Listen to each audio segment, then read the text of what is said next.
윤석열 대통령이 북한 핵미사일 개발을 막기 위해 각종 불법 활동을 적극적으로 차단해야 하고 또 중국도 건설적인 노력을 해야 한다고 촉구했습니다. 윤 대통령은 오늘 아세안 관련 정상회의와 G20 정상회의 참석차 순방길에 오르는데 기대했던 한중 정상회담은 열리지 않을 것으로 보입니다. 강희경 기자입니다.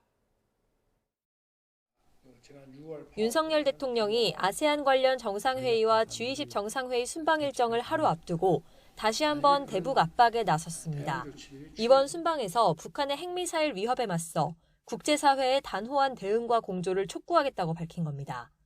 윤 대통령은 특히 G20 회의에서 북한의 핵미사일 개발 주요 자금원인 가상자산 탈취와 해외 노동자 파견 등 각종 불법 행위를 차단해야 한다는 점을 강조할 방침입니다.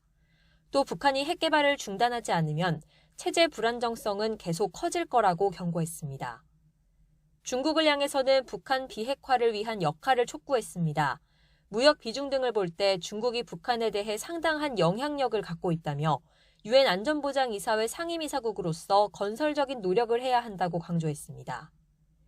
윤 대통령은 순방 기간 국제회담 발언 등을 통해 중국이 북한의 불법행위 차단에 나서야 한다는 점을 재차 언급할 것으로 보입니다. 이처럼 국제무대에서 안보를 강조하는 데에는 안보가 결국 경제 성장으로 이어진다는 판단이 깔려 있습니다. 정상회의에서 안보를 굳건히 다지는 것도 결국은 시장을 넓히고 외국과의 산업협력을 공고히 함으로써 우리 경제가 안정적으로 성장하고 발전하기 위한 기반이라고. 윤 대통령은 앞으로 5박 7일간 숨가쁜 일정을 소화합니다. 수교 50주년을 맞은 인도네시아와 인도를 차례로 방문해 한 아세안 정상회의 등 공식 일정은 물론 양자회담 14개를 소화할 예정입니다.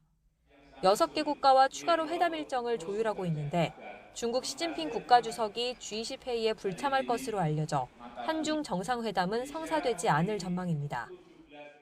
이번 순방은 캠프 데이비드 한미일 정상회의 이후 첫 다자 외교 무대라는 점에서 의미가 있습니다. 그래서 대통령실은 한미일대 중러 구도를 보여주는 상징적인 장이 될 것으로 보고 있습니다. YTN 강희경입니다.